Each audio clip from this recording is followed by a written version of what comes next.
সম্মানিত বন্ধুগণ, আসসালামু আলাইকুম রহমতুল্লাহ। আমার পিছনে যে কবর ঘুরতেছে এটা আমার নানা, শ্রদ্ধেয় নানা জানের। তো আপনাদের আমি জানাচ্ছি, এইরকম কবরে কারো নানা নানি দাদা দাদি নিজের বাবা মা ভাই বোন অনেকজনে চলে গেছে। এই কবরে আমাদেরকেও যেতে হবে। তা আমরা কি নিয়ে যাব? এই জন্য আপনাদের দাওয়াত দিচ্ছি, এই কবরে যাওয়ার আগে নিজের ইমান এবং আমলকে ঠিক করে নিই, তারপরে এই কবরে রওনা দিব। আজকে আমার নানা জানি কবরে, তার কবর খোঁড়া হচ্ছে পিছনে দেখেন। জানি না কত মা বাপের বা আত্মীয় স্বজন এইভাবে কবর খোঁড়ানো হয়েছে, আমাদের জন্য এইভাবে কবর খোঁড়ানো হবে এক সময়। এই জন্য আমাদের ইমান আমলকে ঠিক করি।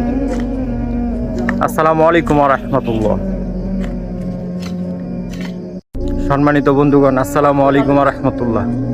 আমার পিছনে যে কবর ঘুরতেছে এটা আমার নানা, শ্রদ্ধেয় নানা জানের।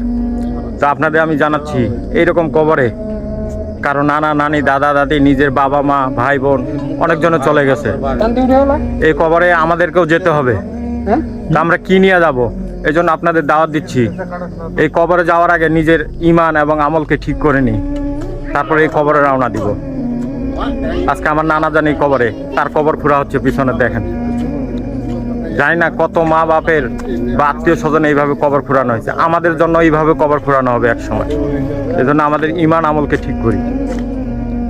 আসসালামু আলাইকুম রহমতুল্লাহ।